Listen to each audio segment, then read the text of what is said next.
Welcome to last benches up. Every Saturday social class మనం discuss చేస్తూ ఉన్నాం. అందులో భాగంగా ఈరోజు జియోగ్రఫీ నుండి ఇండియా పెనిన్సులా భారతదేశం ద్వీపకల్పం గురించి మనం డిస్కస్ చేయబోతూ ఉన్నాం. అన్ని రకాల కాంపిటేటివ్ ఎగ్జామ్స్కి యూజ్ అవుతుంది. ప్రాపర్గా కన్సిస్టెన్సీగా మీరు ప్రిపేర్ అయినట్లయితే డెఫినెట్లీ ఒకరోజు సక్సెస్ అవుతారు. సో మన యొక్క యాప్ లాస్ట్ బెంచెస్ హబ్ అనే యాప్ని డౌన్లోడ్ చేసుకోండి. లింక్ డిస్క్రిప్షన్లో ఉంది. దాంట్లో మీకు చాలా బాగా ఉపయోగపడే క్లాసెస్ ఉన్నాయి. ఆ కోర్సెస్ తీసుకోవడానికి ప్రయత్నం చేయండి. అండ్ టెలిగ్రామ్ ఛానల్ లింక్ డిస్క్రిప్షన్లో ఇచ్చాను. ప్రతి ఒక్కరూ జాయిన్ అవ్వండి. ఏదైనా అప్డేట్ ఉంటే మీకు తెలుస్తుంది. ఫస్ట్ టైం మన ఛానల్ చూస్తున్నట్లయితే అదర్ క్లాసెస్ కూడా చూడండి.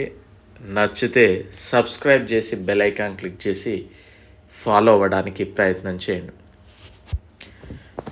సో ఎగ్జామినర్ ఈ పర్టికులర్ టాపిక్ నుండి ఎలాంటివి ఫోకస్ చేసే అవకాశం ఉంది అనేది మనం చూద్దాం.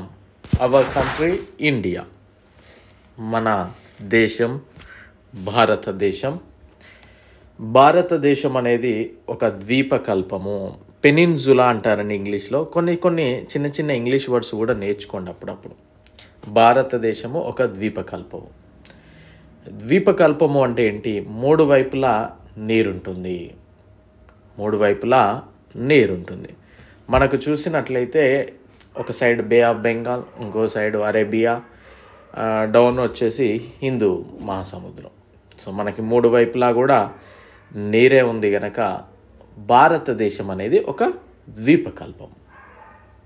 అదే నాలుగు వైపులా నీరు ఉంటే ఐలాండ్ అంటాము, దాన్ని ద్వీపము అని చెప్తారు. మనకి పశ్చిమాన అరేబియా మహాసముద్రము, తూర్పున బంగాళాఖాతము, దక్షిణాన హిందూ మహాసముద్రం ఉంది. ఈ మూడు వైపులా కూడా నీరుంది. అండ్ నార్త్ సైడ్ వచ్చేసి మనకి హిమాలయ పర్వతాలు ఉన్నాయి. సో ఇది కూడా గుర్తుపెట్టుకోండి. సో భారతదేశం యొక్క టోటల్ ఏరియా 3.28 మిలియన్ కిలోమీటర్లు. ఉత్తరాన ఆ లడాక్ నుండి సదర్న కన్యాకుమారి వరకు 3,200 కిలోమీటర్లు. ఈ విధంగా చూస్తే 3,200 కిలోమీటర్ ఉంది. అదేవిధంగా తూర్పున అరుణాచల్ ప్రదేశ్ నుండి పశ్చిమాన గుజరాత్లోని కచ్ వరకు 2,900 కిలోమీటర్లు వ్యాపించింది. ఇది 2,900 కిలోమీటర్, అది 3,200 కిలోమీటర్. సో ఇది కూడా ఫోకస్ చేస్తాడు ఎగ్జామినర్. భారతదేశంలో అనేక పర్వతాలు ఉన్నాయి, తార్ ఎడారి ఉంది, అనేక పీఠభూములు, మైదానాలు, తీర మైదానాలు కలిగి ఉంది. అదేవిధంగా మన దగ్గర కల్చర్ కూడా డిఫరెంట్గా ఉంటుంది. విభిన్న వాతావరణం, విభిన్న వృక్ష సంపద, జంతు సంపద, అదేవిధంగా భాషలు, సంస్కృతి కలిగి ఉంది. అంటే మనకి సౌత్లో వెదర్ కూల్గా, సౌత్లో కొద్దిగా హాట్గా ఉంటుంది వెదర్, నార్త్లో కూల్గా ఉంటుంది. సో అక్కడ వృక్ష సంపద వేరుంటుంది, ఇక్కడ వృక్ష సంపద వేరుంటుంది. మనకి చూసినట్లయితే స్టేట్కో లాంగ్వేజ్ కనిపిస్తూ ఉంటుంది. కల్చర్ ఒక్కో రాష్ట్రానికి ఒక్కో కల్చర్ ఉంటుంది. సో ఈ విధంగా విభిన్నంగా భారతదేశం అయితే ఉంది. అయినప్పటికీ భిన్న పద్ధతులు పాటిస్తున్నప్పటికీ భారతదేశం భిన్నత్వంలో ఏకత్వాన్ని పాటిస్తుంది. అంటే ఒక్కో స్టేట్కి ఒక్కో కల్చర్, ఒక్కో ఎన్విరాన్మెంట్ ఉన్నప్పటికీ అల్టిమేట్లీ మేమంతా భారతీయులమే అనే భావన అయితే మనందరినీ ప్రపంచంలో ముందుకు తీసుకెళ్తూ ఉంది. ప్రపంచంలో 142 కోట్లతో జనాభా పరంగా మొట్టమొదటి స్థానంలో భారతదేశం ఉంది.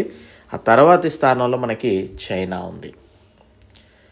ఈ భారతదేశం ఉత్తరార్ధగోళంలో ఉంది, నార్థన్ హెమిస్పియర్. మనం గ్లోబ్ అనే లెసన్ కనుక చూసినట్లయితే అర్థమవుతుంది.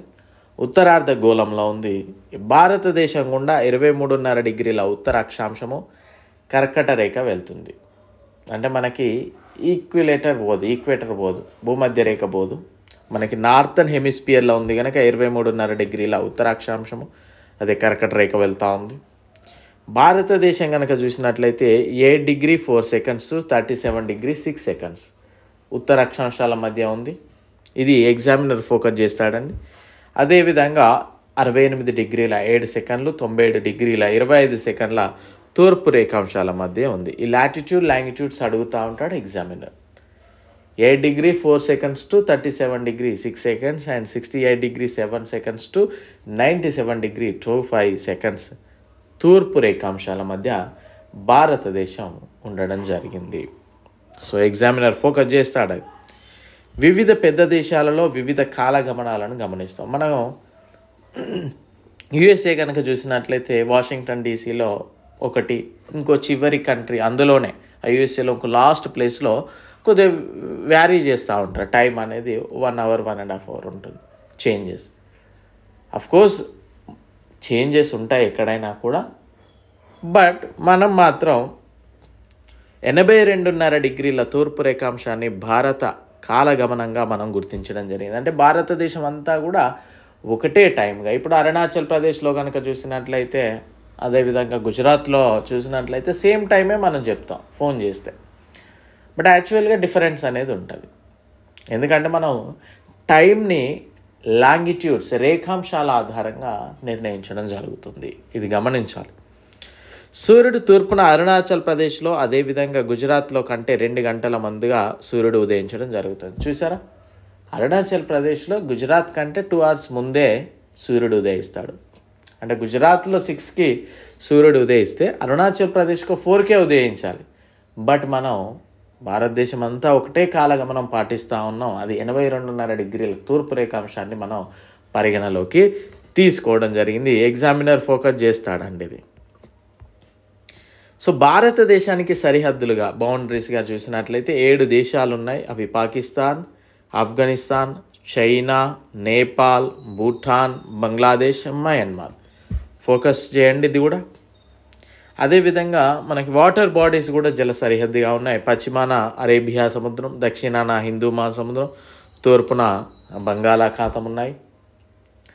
అండ్ భారతదేశానికి దక్షిణాన శ్రీలంక మరియు మాల్దీవ్స్ ద్వీపాలు ఉన్నాయి. శ్రీలంక అనేది కూడా ఐలాండ్, ఎందుకంటే మనకి ఈ విధంగా ఉంటుంది, చుట్టూ కూడా వాటరే ఉంటాయి కనుక అది ఒక ఐలాండ్. మాల్దీవ్స్ కూడా ఐలాండ్. అండ్ శ్రీలంకను భారతదేశం నుండి వేరు చేసేది పాక్ జలసంధి అండి. ఇది కూడా ఫోకస్ చేయండి. అండ్ భారతదేశాన్ని మనం పరిపాలనా సౌలభ్యం కోసం 28 రాష్ట్రాలుగా మరియు 8 కేంద్రపాలిత ప్రాంతాలుగా విభజించడం జరిగింది. భారతదేశాన్ని పరిపాలన సౌలభ్యం కోసం ఏం చేసాం? 28 రాష్ట్రాలుగా 8 కేంద్రపాలిత ప్రాంతాలుగా విభజించడం జరిగింది.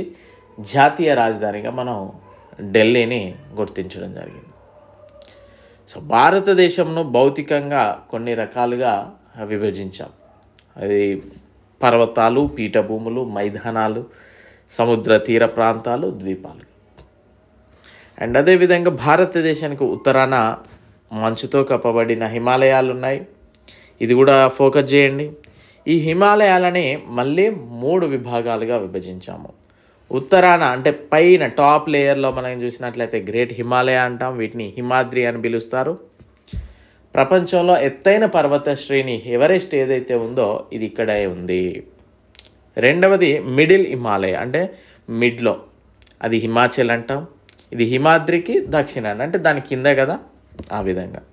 అండ్ ఇక్కడే చాలా వరకు ప్రఖ్యాతిగాంచిన హిల్ స్టేషన్స్ ఉన్నాయి. శివాలిక్ దక్షిణాన ఉండే పర్వత శ్రేణి, ఇంకా కంప్లీట్లీ కింద వచ్చేసి శివాలిక్. సో మైదానాలు హిమాలయాలకి దక్షిణాన ఉన్నాయి. అంటే ఆ హిమాలయ పర్వతాలు ఏవైతే ఉన్నాయో వాటికి కిందికి వచ్చే వరకు వాటిని మైదానాలు అంటాము. ఇవి సమాంతరంగా ఉంటాయి. మైదానం అంటే ఏంటి? అక్కడ మనం నదులు ప్రవాహం వల్ల కొట్టుకొచ్చి ఆ మట్టి ద్వారా ఏర్పడిన సారవంతమైన భూములు అని చెప్పవచ్చు. సింధు నది, గంగా నది, బ్రహ్మపుత్ర నది మరియు వాటి యొక్క ఉపనదుల ద్వారా కొట్టుకోవచ్చిన మట్టి ద్వారా మైదానాలు ఏర్పడ్డాయి. సో ఇవి సారవంతమైనవి అనుకున్నాం కదా. సో పండించడానికి ఎంతో ఉపయోగకరం పంటలు.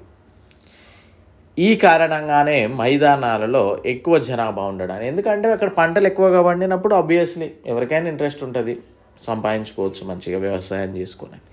సో ఆ విధంగా. అండ్ వెస్టర్న్ కనుక చూసినట్లయితే మనకు పశ్చిమాన గ్రేట్ ఇండియన్ ఎడారి ఉంది, అదే థార్ ఎడారి. దీన్ని గ్రేట్ ఇండియన్ ఎడారి అని పిలుస్తాం. ఇక్కడ పంటలు చాలా తక్కువగా పండుతాయి, అఫ్కోర్స్ ఎడారి కనుక. ఉత్తర మైదానాలకు దక్షిణాన ఉండేవి ద్వీపకల్ప పీఠభూమి. అంటే మనకి ఆ మైదానాలకి కింది వైపున ఉండేవి ఏంటి? ద్వీపకల్ప పీఠభూములు. ఇవి త్రిభుజాకారంలో ఉంటుంది. ఇవి మైదానాల వలె సమాంతరంగా ఉండకుండా ఇక్కడ పర్వతాలు ఉంటాయి. ఉదాహరణకి ఇక్కడ ఆరావళి పర్వతాలు, ఇవి చాలా పురాతనమైన పర్వతాలు. ఆరావళి పర్వతాలు ఇవి మనకి వాయువ్య దిక్కులో ఉన్నాయి. ఇక్కడ వింధ్య మరియు సాత్పురా పర్వత శ్రేణులు ముఖ్యమైనవి. అంటే మనకి ఆరావళిలో ఎక్కువగా వింధ్య, సాత్పురా పర్వత శ్రేణులు వెరీ ఇంపార్టెంట్. ఈ పర్వత శ్రేణుల నుండే నర్మదా మరియు తపీ నది ప్రవహిస్తూ ఉంటాయి. ఇవి వెస్టర్న్ ఫ్లో రివర్స్ అండి, వెరీ ఇంపార్టెంట్. ఇవి Narmada and Tapi rivers western flow, అంటే పశ్చిమాన ప్రవహించే నదులు. ఇవి అరేబియా మహాసముద్రంలో కలుస్తాయి. సో మేజర్ రివర్స్ అన్నీ కూడా మనకి బే ఆఫ్ బెంగాల్, బంగాళాఖాతంలో కలుస్తాయి. బట్ ఇక్కడ నర్మదా అండ్ తపీ మాత్రం మనకి పశ్చిమాన ప్రవహించి అరేబియా మహాసముద్రంలో కలవడం జరుగుతుంది. అండ్ పశ్చిమ సరిహద్దుగా పశ్చిమ కనుమలు లేదా దీన్ని సహ్యాద్రి పశ్చిమ అంటాం. అదేవిధంగా తూర్పు కనుమలు తూర్పు సరిహద్దుగా ఉన్నాయి, బౌండరీస్గా. పీఠభూములలో మనకి ప్లేట్ హౌస్లో కనుక చూసినట్లయితే ఖనిజాలు, ఖనిజ ధాతువులు, బొగ్గు ఇట్లాంటివన్నీ ఉంటాయి. పశ్చిమ కనుమలకు పశ్చిమాన మరియు తూర్పు కనుమలకు తూర్పున తీర మైదానాలు ఉన్నాయి. మనకి ఇటు చూసినట్లయితే కోస్టల్ లైన్స్ ఉన్నాయి కదా, అవి అన్నట్టు తీర మైదానాలు. పశ్చిమ తీర మైదానాలు కొద్దిగా సన్నగా, తూర్పు తీర మైదానాలు కొద్ది వెడల్పుగా ఉన్నాయి. సో చూద్దాం. చాలా వరకు నదులన్నీ కూడా మనకి తూర్పు వైపు ప్రయాణిస్తూ ఉంటాయి. మహానది, గోదావరి, కృష్ణ, కావేరి, ఇలా మెజారిటీ రివర్స్ అన్నీ కూడా మనకి బే ఆఫ్ బెంగాల్లోకే ప్రవహిస్తూ ఉంటాయి. ఈ నదులన్నీ కూడా డెల్టా ప్రాంతాలు, ఎందుకంటే ప్రవహించేటప్పుడు ఆ ఒండ్రు అదంతా కూడా వెళ్తూ ఉంటుంది కదా, డెల్టా ప్రాంతాలను ఏర్పాటు చేస్తాయి. గంగా, బ్రహ్మపుత్ర నదులు బంగాళాఖాతంలోకి వెళ్ళే క్రమంలో సుందర్బాన్ డెల్టా వెరీ ఇంపార్టెంట్ అండి. సుందర్బాన్ డెల్టాను ఏర్పాటు చేస్తాయి. ఇవి ప్రపంచంలోనే అతిపెద్ద డెల్టా. భారతదేశంలో 2 ద్వీపాలు ఉన్నాయి. ఒకటి లక్షద్వీప్, ఇది అరేబియా మహాసముద్రంలో ఉంది. మరొకటి అండమాన్ నికోబార్ ఐలాండ్, ఇది బే ఆఫ్ బెంగాల్లో ఉంది. సో భారతదేశానికి సంబంధించినవే కదా లక్షద్వీప్ అండ్ మనకి అండమాన్ నికోబార్ దీవులు. సో ఆ విధంగా పగడపు ద్వీపాలు వెరీ ఇంపార్టెంట్. పగడపు ద్వీపాలు అంటే ఏంటి కనుక అబ్జర్వ్ చేస్తే, సముద్ర పెద్ద పెద్ద జీవులు, అవి చేపలేగా ఏవైనా సముద్రం నుండి పెద్ద పెద్ద జీవులు మరణించినప్పుడు వాటి యొక్క అవశేషాలు ఏవైతే ఉన్నాయో కొట్టుకొస్తాయి, అక్కడ గట్టిగా నిలిచిపోతాయి. కొట్టుకొచ్చినప్పుడు అలానే ఆ జంతువు మీద ఇంకోటి ఏదో ఒకటి అట్లా సముద్రపుల జీవులు చనిపోయి అవన్నీ కూడా ఒక గుట్టలలాగా మారుతూ ఉంటాయి. వాటినే పగడపు ద్వీపాలు అంటారు. పగడపు ద్వీపాలు ఎలా ఏర్పడతాయంటే సముద్రపు జీవుల అవశేషాల నుండి అవే ఒక గుట్టల్లా మాదిరిగా ఏర్పడతాయి అన్నమాట. సో ఇది మన భారతదేశం గురించి కనుక చూసినట్లయితే overall information more than enough particular ఈ క్లాస్కి. ఓకేనా? సో లైక్ చేయడం మాత్రం మర్చిపోకండి, షేర్ చేయండి మీరు వీడియోస్ని, మీకు చాలా ఉపయోగపడుతుంది. డెఫినెట్లీ ఛానల్ని సపోర్ట్ చేయండి, షేర్ చేసి లైక్ చేసి. ఓకేనా? Thank you. I wish you very good luck.